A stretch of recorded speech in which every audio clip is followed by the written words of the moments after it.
We got some massive new details about the upcoming Star Wars game, Star Wars Eclipse, which is being developed by Quantic Dream, which is now owned by Chinese NetEase, the Chinese company NetEase.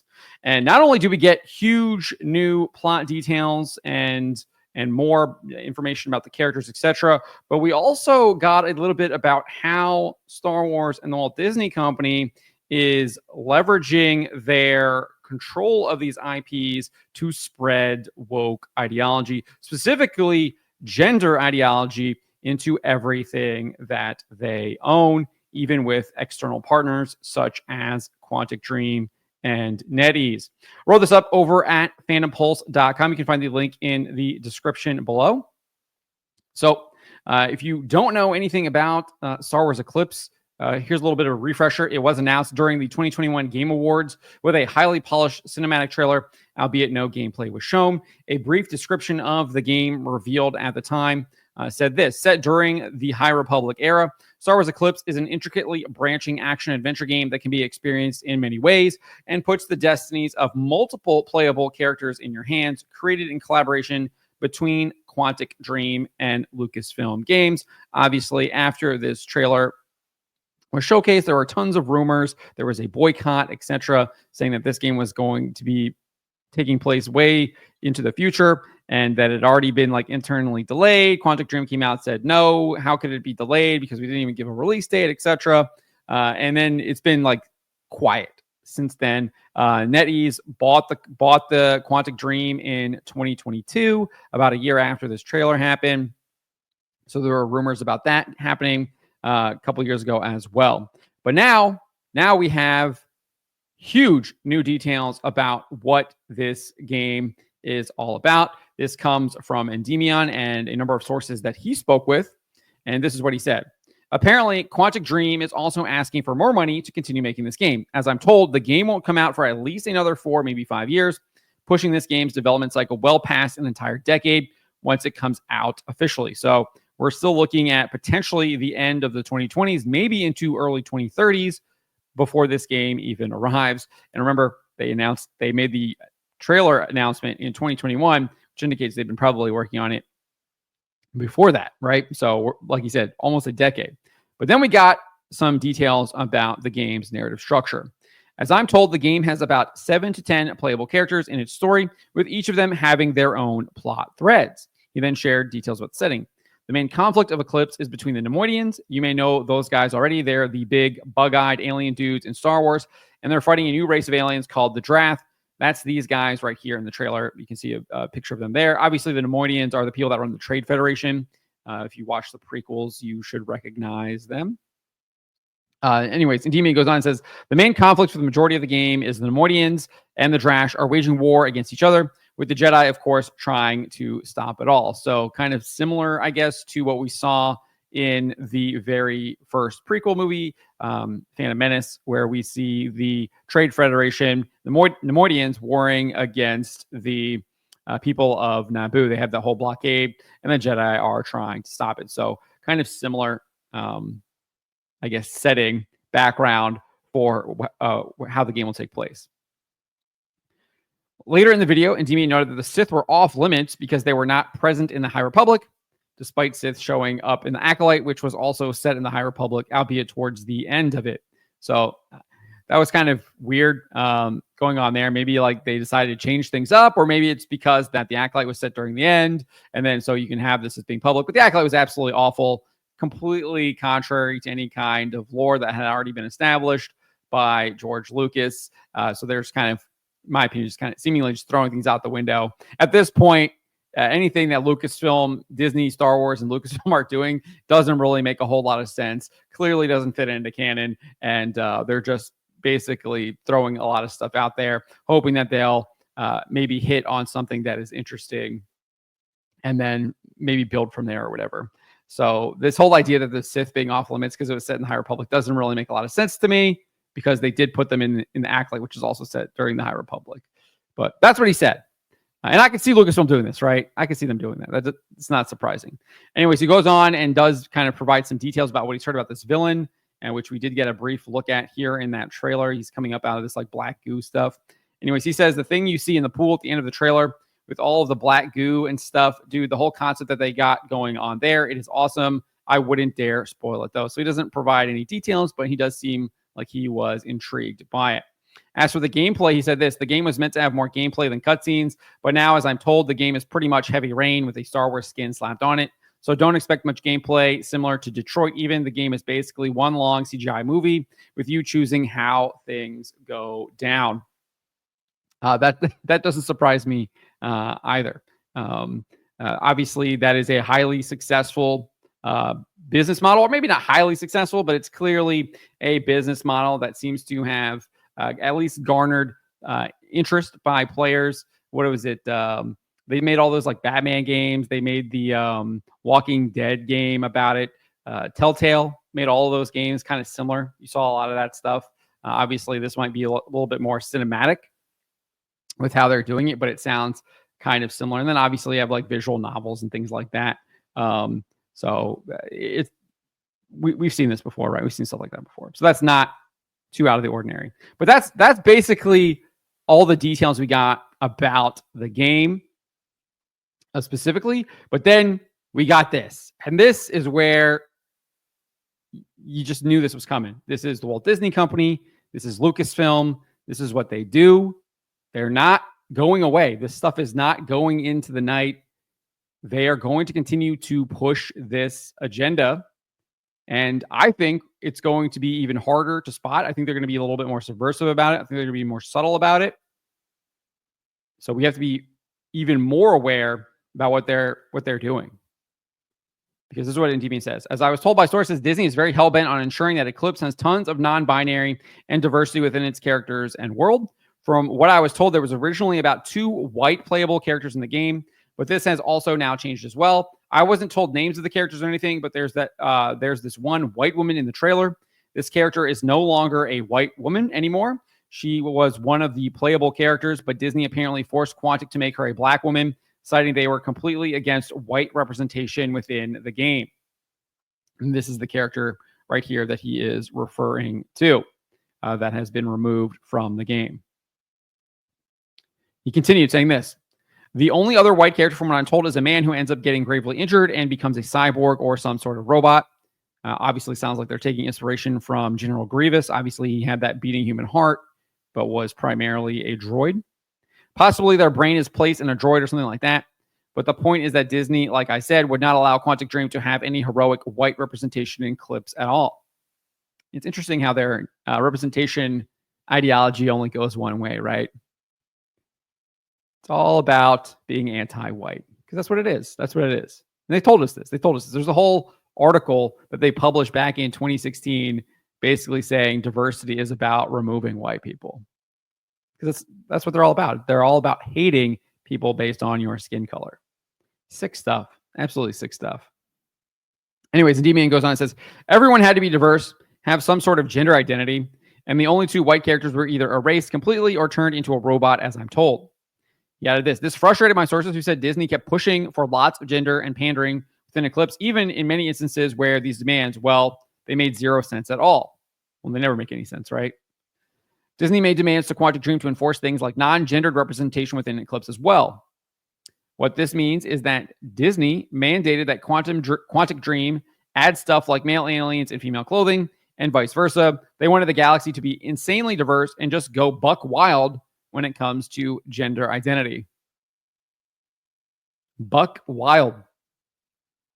Insanely diverse male aliens and female clothing. This is what I'm talking about. And they'll be like, well, they're just aliens. They're just aliens. Why would they have the same gender rules as humans? This is how they're going to try and push this stuff. Those are the arguments that they're going to make. And it's a lie because they know they're trying to push the gender ideology. That's exactly what they're trying to do. They're going to try and dupe people, convince people with arguments like that. And this is why we have to be hyper aware of this stuff. And Timian then explained why this is happening. He says, as I'm told, a lot of the reason why this sort of stuff happens is because Kathleen Kennedy wants to keep the people that she trusts happy with the direction of Disney, who obviously enforces this stuff. They obviously do. We saw all the Reimagine Tomorrow videos that Christopher Rufo leaked back when Bob Chapek was the CEO of the company. And they had that whole feud with Ron DeSantis, the governor of Florida, where they revealed how they were removing gendered language from their greetings in the parks, how they were creating indices to track how much diversity they had in their shows, their children's shows like Moon Girl and Devil Dinosaur, and how they needed to like make sure that they had even more of it in there. They were telling you about how they had basically abused their own children and they wanted to represent their own children in the shows. How like one of them was like a parent to a so-called pansexual child, and that justified pushing all of that evil into their programming. They revealed how they had a not so secret gay agenda. That was all on their Reimagine Tomorrow conference that they had. What was it, 2022, I want to say. So we know that they are fully on board with this stuff. And the Reimagine Tomorrow stuff is still operational at the Walt Disney Company. They have made zero movement to eradicate it. In fact, we've seen them actually double down on it. They started pushing Pride Nights in Disneyland out in California.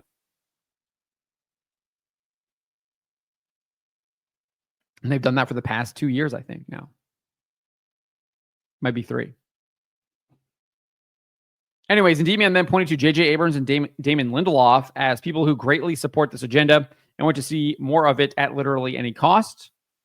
I think that's absolutely 100% true. J.J. Abrams and his Bad Robot Company had publicly put out like one of the most evil policy papers I saw during the Summer of Love and the Black Lives Matter movement back in 2020. It was disgusting. Absolutely disgusting what he had in that. Damon Lindelof obviously did the whole Watchmen show. Turned it into a allegory for racism in the United States. As far as their influence in Lucasfilm, I'm not sure, and the Walt Disney Company, I'm not really sure how much they have anymore. So maybe they were more influential back in the early days of Star Wars Eclipse, etc. Because remember, Eclipse, we saw the trailer in 2021. Abrams might have still been somewhat involved at Lucasfilm. Remember, I think what Rise of Skywalker came out 2019 or something like that. So it's only like 2 years removed. Lindelof was in the fold. He was like working. He was working on the old Rey movie, right? Before he wasn't. So maybe that's what that is in reference to. He then said, these various stakeholders in Disney demand gender identity nonsense, so Kathleen Kennedy is appeasing them as best she can. I think Kathleen Kennedy is part of the problem, obviously. It's very clear. She could tell them no. She could say, we're not doing this. But she allows it to happen. She goes along with it. She approves of it. She wears the Force as female shirt. She talks about her feminist agenda. Like, so she's totally on board with all this stuff.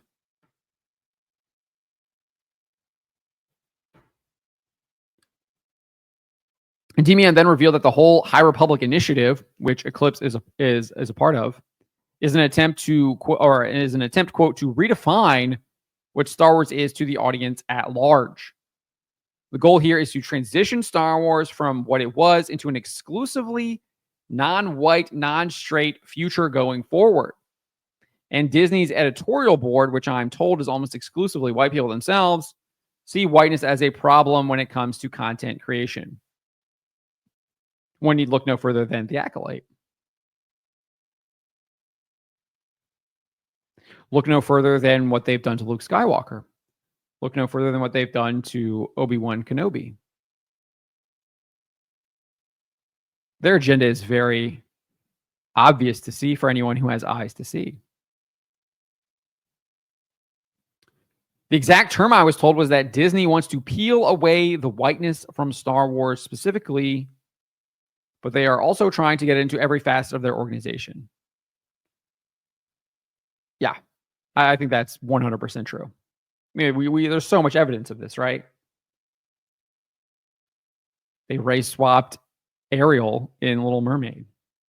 They are making Mustafa some kind of like adopted orphan in their new Mustafa movie. Like it's even in their the movies like that.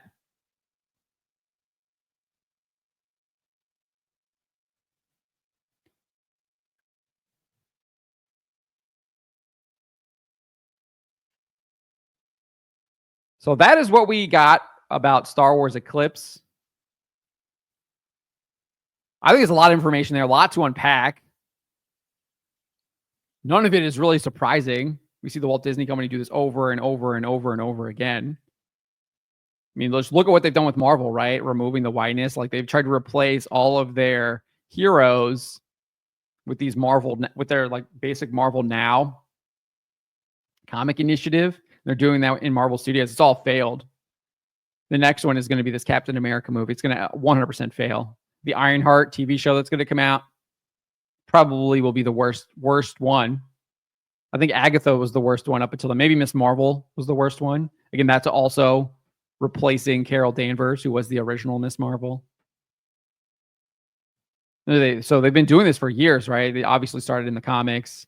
Then Marvel Now was like what, 2013, around there, when they started all that stuff. Now it's made its way into the TV shows and the movies. What, phase 4, phase 5, I guess is what we're in now. Who knows? Are they even using phases anymore? I don't know. But they did all of that stuff, Eternals, all the race swaps, gender swaps, sexuality stuff. Like, so this isn't just Star Wars, right? Well, I mean, look what they did with Luke Skywalker, Last Jedi.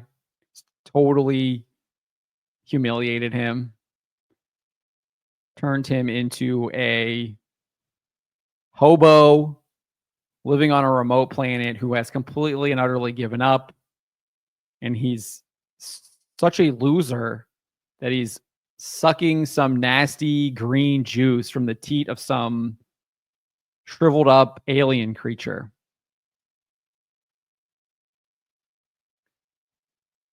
And we see this across the board in everything that these people do. So none of this surprises me at all. We have so much evidence of a lot of this, but it is interesting to see it coming from the inside. Clearly, there are people who are done with this stuff. They're fed up with it. They see that there is clearly a moment here to expose this stuff and maybe shed it.